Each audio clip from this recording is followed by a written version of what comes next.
ሙስሊም የለም ክርስቲያን የለም። የአካባቢው ሰው ግልብጥ ብሎ ነው ያወጣው።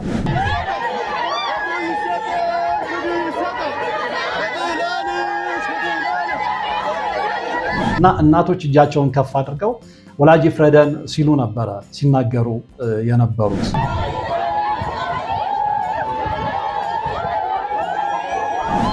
እናት ጎመን በመሸጥ የምትተዳደር ምስኪን ሴት ነች።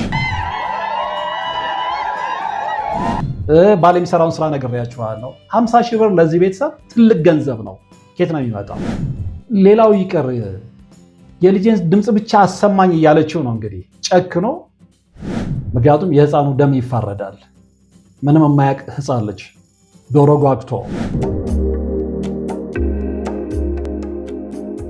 ሰላም ጤና ይስጥልን። በሀገር ውስጥና በመላው ዓለም የምትገኙ ወደ ቻናል ተከታታዮች ይኸው ዛሬም እግዚአብሔር ፈቅዶ ተገናኝተናል።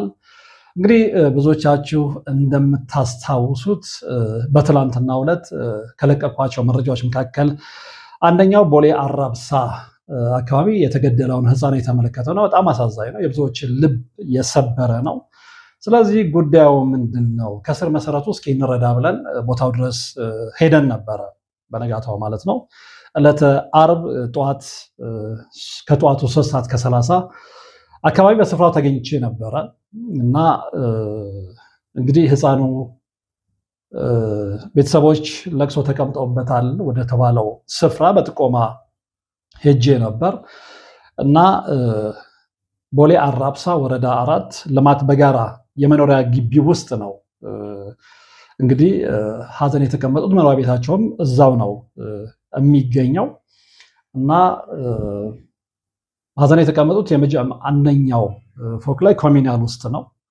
ወደዛው ነበር ያመራ ነው ጠይቀን ከአንድ ወዳጄ ጋር። ነገር ግን እዛ ቦታ ላይ ደርሰን የህፃኑን አባት ወይም ደግሞ የህፃኑን እናት እንዲያገናኙን ብንጠይቅም አጎት ነኝ ተብዬ ወይም ደግሞ የሟች እናት ወንድም ነኝ ያለ ወጣት ልጅ በፍጹም ለማንም ፈቃደኞች አይደለንም። ወደ 4 ጋዜጠኞች መጥተው መልሰናል። ይህን እንደ አድቬንቸር ነው የወሰደው። እንግዲህ መከልከልን እንደ አድቬንቸር ኦፍ ኮርስ ማንም ሰው መብቱ ነው። በሆነ ጉዳይ ላይ መግለጫ ወይ ደግሞ ማብራሪያ መስጠት አለመስጠት መብቱ ነው። ነገር ግን በዚህ ጉዳይ ላይ ያለውን ነገር ለሰው እንዲደርስ መናገር ክፋት አለው ብዬ እኔ በግሌ አላስብም። አንደኛ ይቺ ሴት ይህ ቤተሰብ በምን አይነት የኑሮ ሁኔታ ላይ እንዳለ ይታወቃል። ትልቁ እንደዚህ አይነት ፕሮግራሞችም ሲሰሩ ምንድነው ሰዎች ያንን ተመልክተው የህፃኑን ህይወት የህፃኑን ነፍስ መመለስ ባይችሉ እንኳን ቢያንስ ያንን ቤተሰብ በስልክ ማጽናናት ይችላሉ። ማድረግ ያለባቸውን ያደርጋሉ። ይሄ ቤተሰብ ደግሞ ካለበት የኢኮኖሚ ስታተስ አንጻር ድጋፍ የሚያስፈልገው ነው። ይህንን ያልኩበትን ምክንያት እነግራችኋለሁ። እንግዲህ ይህ ህፃን መስከረም 17 ቀን 2018 ዓመተ ምህረት የመስቀል ዕለት ማለት ነው የታገተው ይዛለት ነው። እንግዲህ ክርስቲያን የሆኑ ጓደኞቹ ቤት ሄዶ ዶሮ ይመለከታል። ይመጣና እናቱን ዶሮ ግዢልኝ ይላታል። ልጄ ከሚጓጓ ብላ ልጇን ለማስደሰት ዶሮ ልትገዛ ትሄዳለች። በዛ መሃል ነው እንግዲህ ይሄ ልጅ ኪድናፕ የተደረገው ወይም ደግሞ የታገተው ማለት ነው። በጣም በሚያሳዝን ሁኔታ ምንም የማያቅ የ7 ዓመት ጨቅላ ማለት ነው። አግተውት የሚገርማችሁ ከ17 እስከ 20 እንግዲህ ኦልሞስት 3 ቀን አካባቢ በቁጥጥራቸው ስር ነበረ። ይሄ ግፍ ነው። ህፃን ልጅ ምንም የሚያውቅ የ7 ዓመት ህፃን ልጅ እያስራቡ ለ3 ቀን ማገት። እንግዲህ መረጃውን ያ ልጅ ቢከለክለንም በነገራችን ላይ ሴትዮዋን አላገኘናትም። ምናልባት ሴትዮዋን ብናገኛት ወይም ደግሞ ወላጅ አባቱን ብናገኝ ኖሮ ፈቃደኞች ሊሆኑ ይችሉ ነበረ ብዬ ነው የምገምተው። ነገር ግን እንዳንገባ የተገደብነው ወይም ደግሞ የተከለከልነው ከበረንዳው ላይ ኮሚናሉ በረንዳ ላይ ነው እና በተሻለ መጠን ተረጋግቼ ልጁ ለምንድን ነው መከልከል የፈለግከው ለማለት ፈልጌ ነበር። በነገራችን ላይ ይሄ ልጅ ኖርማሊ ራሱ ለቆታል እኮ የራሱ የቲክቶክ አካውንት ላይ ለቆታል። በጣም አጭር በሆነ እንትን ማለት ነው እና ይሄ ነገር ያየነው ከቲክቶክ አካውንት ላይ ነው። ግን በቂ የሆነ መረጃ ወላጆቹን ጠይቀን ብናገኝ ምን ችግር አለ ብየው ነበር። ያው አንዳንዱ ሰው በተፈጥሮ እንግዲህ እንትን ካለ ልታሳምኑት አትችሉም። አንድ ሰው ደግሞ በግድ ገፍታችሁ አትገቡም። እንግዲህ መብቱ ሊሆን ይችላል። ነገር ግን እናትና አባት ጋር ደርሼ ፈቃደኞች ያልሆኑት እናትና አባት ቢሆኑ ኖሮ ምንም ላይመስለኝ ይችል ነበረ። ግን ምንም በጉዳዩ ላይ ምንም የማያገባው ሰው መረጃ አልሰጥም፣ ሰውን ማናገናኝም፣ በጋዜጠኛ በራችን ክፍት አይደለም ነው። እናም በአጠቃላይ ወደ 4 ጋዜጠኞች መጥተው ነበረ። ሁሉንም መልሰናል ነው ያለው። እና ይሄ መመለስ ማለት ማወቅ ማለት አይደለም። መመለስ ማለት አድቬንቸር አይደለም። ኤኒዌይ ይሄ ልጅ በ17 ታግቶ ከሰፈሩ ሰዎች የተረዳሁት እንግዲህ እዛ ከተከለከልን በኋላ ከወጣው በኋላ እዛው አካባቢ የነበሩ የሰፈሩ ነዋሪዎች አንዳንድ መረጃዎችን ለመጠየቅ ጥረትና ሙከራ አድርጌ ነበረ እና እነሱ እንደነገሩኝ ልጁ እንግዲህ በ17 ታግቶ ኦልሞስት በ20 አካባቢ ነው የተገደለው። በ21 ነበረ ቀብሩ፣ የማርያም ዕለት ማለት ነው። እዛው አካባቢ አደባባይ አካባቢ የሚገኝ መስጊድ አለ። እዛ መስጊድ ገብቶ ከዛ በኋላ ወጥቶ እዛው አካባቢ የሚገኝ ሙስሊም መካነ መቃብር ውስጥ የቀብር ስነስርዓቱ እንደተከናወነ ነው ከአካባቢው ነዋሪዎች ጠይቄ የተረዳሁትና በዕለቱ የታየው ነገር በጣም የሚያሳዝን ልብ የሚሰብር ነበረ። ሙስሊም የለም፣ ክርስቲያን የለም። የአካባቢው ሰው ግልብጥ ብሎ ነው የወጣው እና እናቶች እጃቸውን ከፍ አድርገው ወላጅ ፍረደን ሲሉ ነበረ ሲናገሩ የነበሩት ከአካባቢው ነዋሪዎችና በቀብሩ ላይ ከነበሩ ሰዎች እንደተረዳሁት ማለት ነው። እንግዲህ ይህንን ልጅ ለ3 ቀን አግተውት እናት ጋር ስልክ ይደወላል። በጣም የሚያሳዝነው እናት ጎመን በመሸጥ የምትተዳደር ምስኪን ሴት ነች። ያም ደግሞ ቅርብ ጊዜ ወልዳ አራስ እንደነበረች ነው የሰማሁት። አባት ጫማ በመጥረግና ጫማ በመስፋት አሁን ከዛ በኋላ ደግሞ ይሄ በጋራ ተደራጅተው ቆሻሻ የሚያስወግዱ ወጣቶች አሉ አይደለ? አሁን ከነሱ ጋር ተደራጅቶ እሱንም ስራ እየሰራ ነው። ጫማ በመስፋት ጫማ በመጥረግ የሚተዳደር ሰው ነው። ስለዚህ የኑሮ ሁኔታቸው ምን እንደሆነ ግልጽ ነው ማለት ነው። ከእንደዚህ አይነት ሰው ጨቅላ ልጅን አግቶ ብር የሚቀበል ምን አይነት ጭንቅላት ነው? ይደወልላታል። በተለይ እንግዲህ ከዛ በፍጹም መረጃ እንሰጥም ብለው ተከልክለን ከሚዮናሉን ከወረድን በኋላ ደረጃውን በር ላይ ያገኘናት የቅርብ ሰው የነገረችን ምንድን ነው? ተደወለላት እናት ጋር ልጁ ከታገተ በኋላ 50 ሺህ ብር አስገቢ ነው የተባለችው። እቺ ሴት ነግሬያችኋለሁ፣ ጎመን በመሸጥ ነው የምትተዳደረው፣ ባል የሚሰራውን ስራ ነግሬያችኋለሁ። 50 ሺህ ብር ለዚህ ቤተሰብ ትልቅ ገንዘብ ነው። ኬት ነው የሚመጣው? ነገር ግን ለምና ከዚህም ከዛም ብላ ተበዳድራ ምንም ብላ 50 ሺህ ብር በጠየቀው ሰው አካውንት ላይ ታስገባለች። ያ ብር አይበቃም ነው ያላት በስልክ ሌላ ድጋሚ 50 ሺህ ብር ጨምሪ፣ ጠቅላላ 100 ሺህ ብር ማለት ነው። እናት ከአቅሟ በላይ ነው። ምንም ማድረግ አልችልም፣ ከዚህ በላይ ልከፍልህ አልችልም፣ እኔ የለኝም፣ ምስኪን ሴት ነኝ። አልሰማትም። ስልኩን ጆሯ ላይ ዘጋት። ከመዝጋቱ በፊት ግን ያለች ሴትዮዋ ምንድን ነው ልጅህን አፍኜ እገልልሻለሁ ብሏት ነው ስልኩን የዘጋው። ከዛ በኋላ ስልኩ ተዘጋ። ይሄ በሆነ እንግዲህ በስንተኛው ቀን ነው? በ20 አካባቢ ይሄ ልጅ እንደውም አሰለፈች አካባቢ የሚባል ስፍራ ላይ ነው ተገድሎ ተገኘ የተባለው። አስቦት ምስኪን ቤተሰብን ልጅ አግቶ 50 ሺህ ብር ጠይቆ እንደገና 50 ሺህ ብር ስላልተጨመረለት በጭካኔ የ7 ዓመት ልጅን የሚገል ሊያውም በጠራራ ፀሐይ ነው የተባለው። ግን ጠራራ ፀሐይ ከሆነ የህፃን ልጅ ታፍኖ ሲገደል በስፍራው ሰው አልነበረም። አሁን ጥያቄ የሆነብኝ እሱ ነው። ለዚህም ነበር አያችሁ ግልጽ የሆነ ዝርዝር ማብራሪያ ለማግኘት ነበር እንግዲህ ቤት ድረስ ሄድ ነው።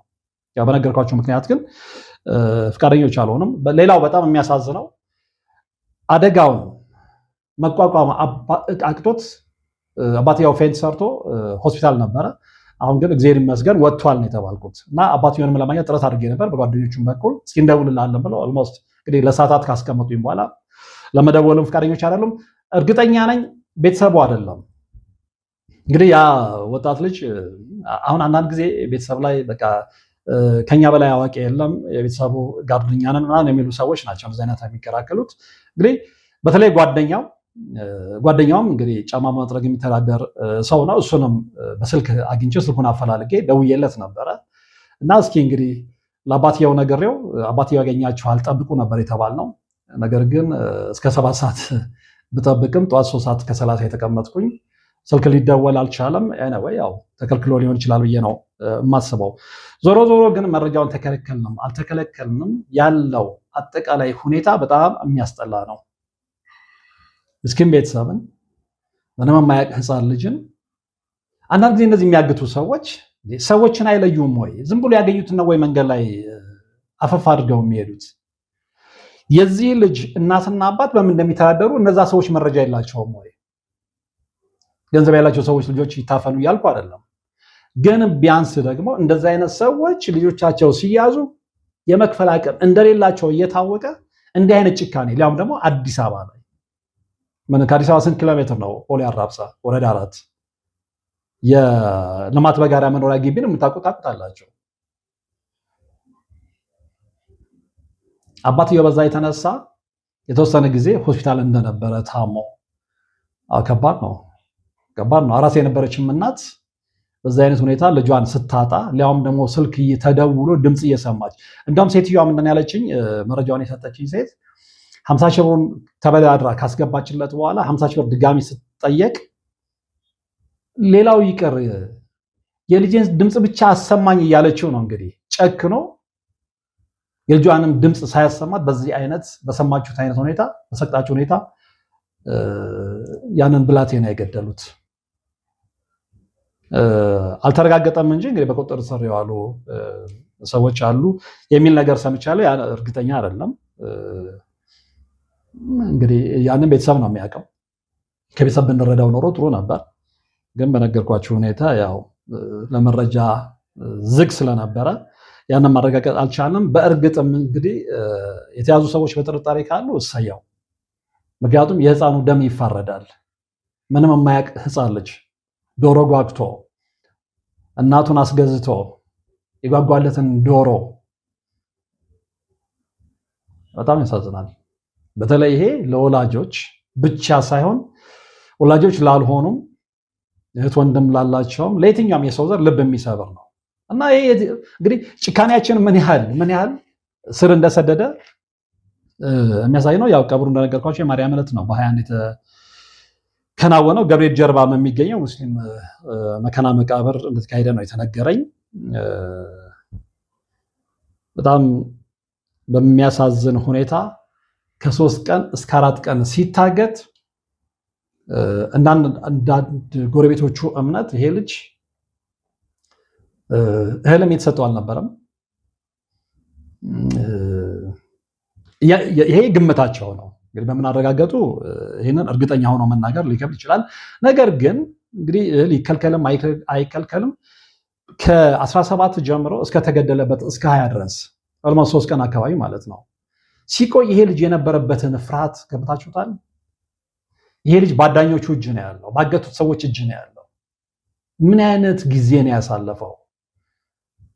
ምስኪን እናት ጎመን ሸጣ ልጆቿን ቤተሰቦቿን የምትመራ እናት ጫማ ጠርጎ አረገ ጫማ ሰፍቶ ልጆቼን አሳድጋለሁ ነገ የተሻለ ቦታ ላይ አደርሳቸዋለሁ ብሎ ሲታትር የነበረ አባት በእንደዚህ አይነት ሁኔታ በቀን ጅቦች ልጆቻቸውን ሲቀሙ ሊደርስ የሚችለውን ሐዘን መገመት አይከብድም።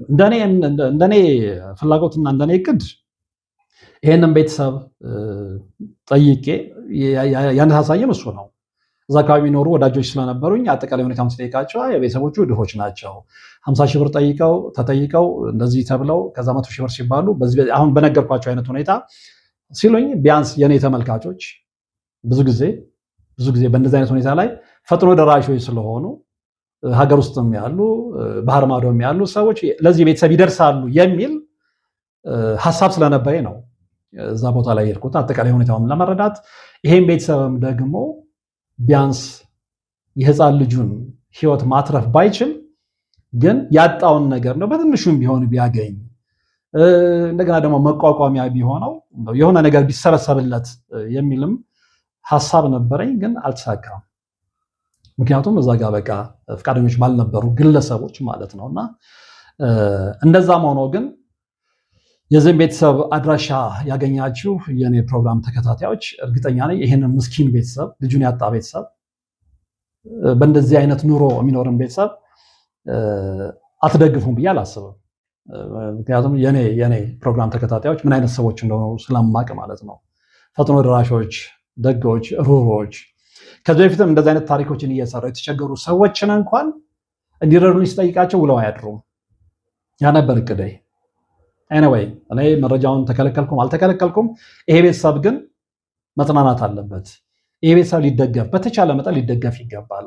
ይሄ ቤተሰብ ቢያንስ በቃ ከእንደዚህ አይነት ህይወት ወጥቶ እንደው ትንሽ የተሻለ ነገር እንኳን እንዲያደርግ ድጎማ ያስፈልገዋል ብዬ አምናለሁ። እና ይህንን ፕሮግራም የምትሰሙ የፕሮግራም ተከታታዮች ዝም ትላላችሁ ብዬ አላስብም።